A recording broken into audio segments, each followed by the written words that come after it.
Greetings, students. Mr. Little here. And on today, we're going to take a look at Chapter 22, Part 2, Early European Empires in Asia. By the end of this presentation, you should be able to answer the following essential questions.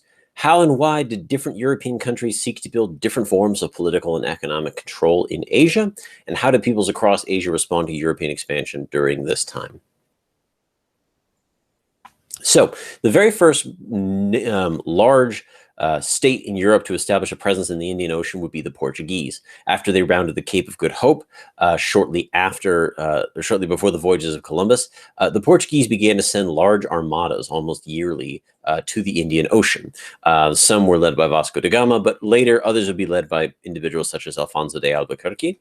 And in this, sending these large armadas, they sought to establish what we would call trading post empires. They would seek to build a system by which they could control all of the trade going on in the Indian Ocean.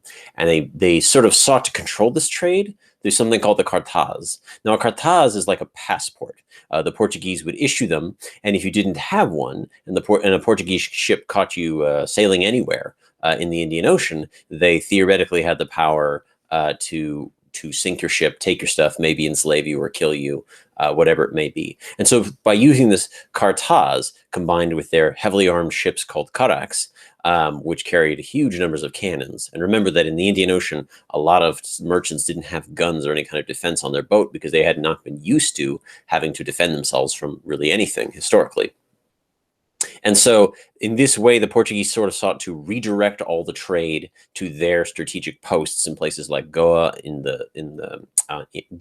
what is now India, Malacca in what is now Malaysia, Mombasa and Hormuz. These were all cities that were located in very strategic points or which were already large trading centers. And so the Portuguese sought to control these large trading centers, and through that, they would control the trade. This, of course, did not go unchallenged. The people of the Indian Ocean sought to challenge the Portuguese, and in order to gain a little bit of backing, they called for help from the Ottomans, who were the rising power just east of Europe, and they were one of the largest Muslim states in the world. And so the Ottomans and the Portuguese actually fought for about 100 years over control of the Red Sea, the Persian Gulf, and parts of the Indian Ocean. And in the end, it was kind of a stalemate. The Portuguese didn't dominate the Red Sea or the Persian Gulf, but the Ottomans couldn't permanently chase them out of Africa or the Indian Ocean basin. One of the more famous episodes was the Siege of Diu, where the Portuguese managed to stave off an Ottoman victory and hold on to their port city at Diu. However, the Portuguese' biggest rival, the English and the Dutch, would eventually undermine their Cartaz system by simply sending more ships than the Portuguese were able to detect, as well as having their own ships with cannons and guns that the Portuguese didn't have an automatic advantage over, like some of the smaller ships of the Indian Ocean. So the English and the Dutch had a slightly different style by which they sought to control the trade of the Indian Ocean.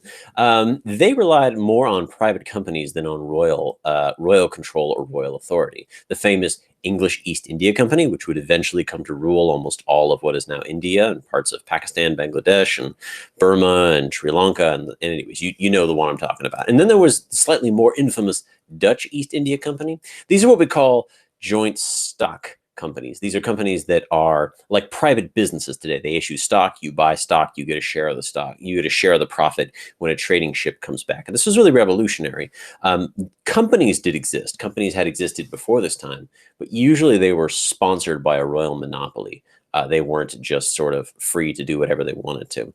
And oftentimes what they wanted to do was to challenge the Portuguese monopoly. And so the Dutch in particular were very eager to attack the Portuguese and challenge their authority and seize their trading posts like they did with Malacca in 1641. And these trading post empires, in part because they were just a little more dynamic and flexible and had better funding, were able to sort of outfox the Portuguese and wreck their monopoly and ability to sort of control the trade of the spices.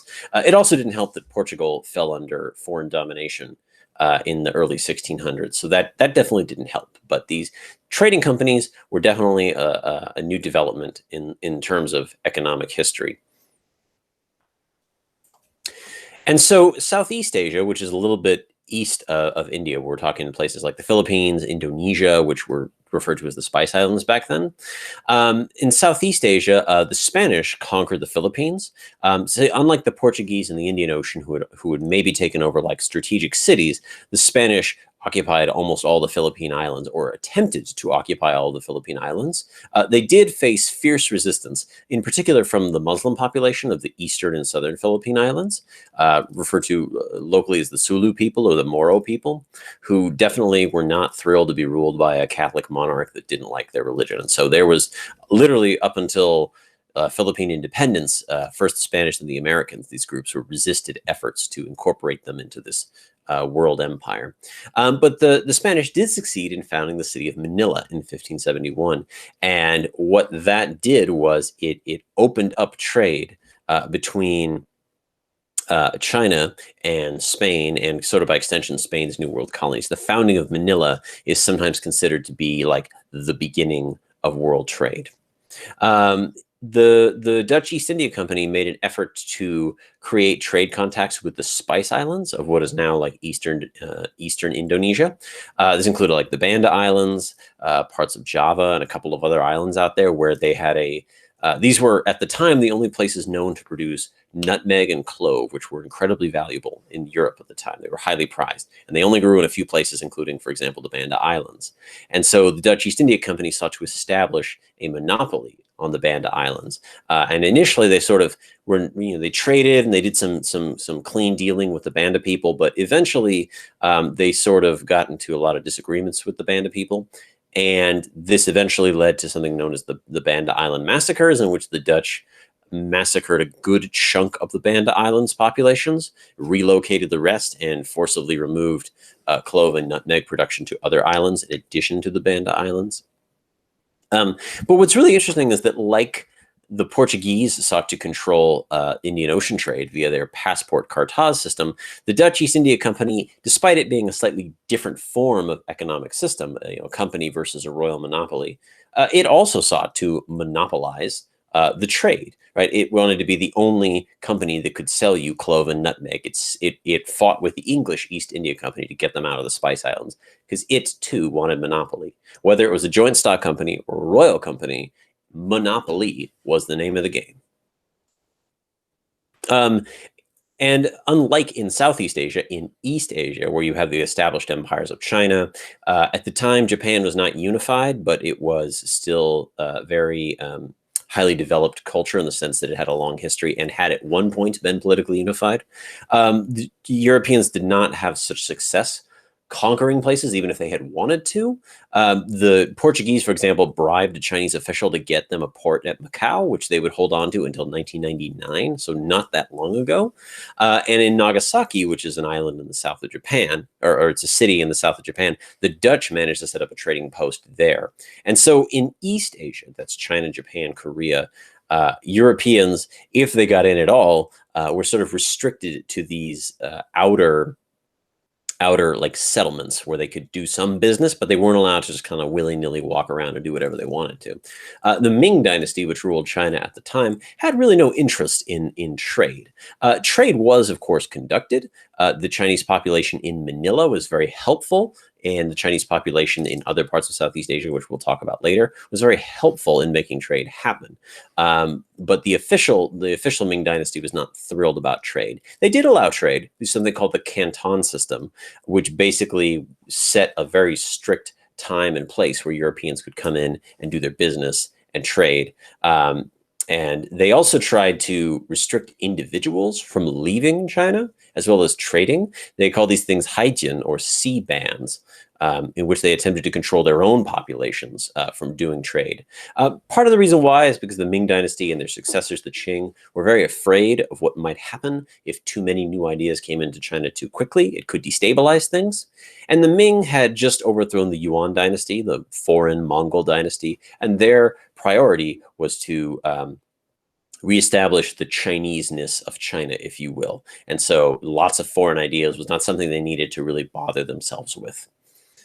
It's also worth mentioning that at this time of what we would call Russia, it was still known as Muscovy back then, but it began to expand east into Siberia, first driving out the Mongols and then driving even further and conquering Siberia. This was in part, this is really driven by two things. It was driven by the desire for furs, as each of the river valleys that they encountered across Siberia were rich in beaver fur or other pelted animals that were very high in demand in Europe. And to a much, much lesser extent, there was also the demand to convert the small peoples, the native Siberians, which there were not that many of, relatively speaking. Siberia was somewhat sparsely populated. So the desire for resources and the desire for converts is something that we have seen before and we'll see again when we talk about states expanding their powers.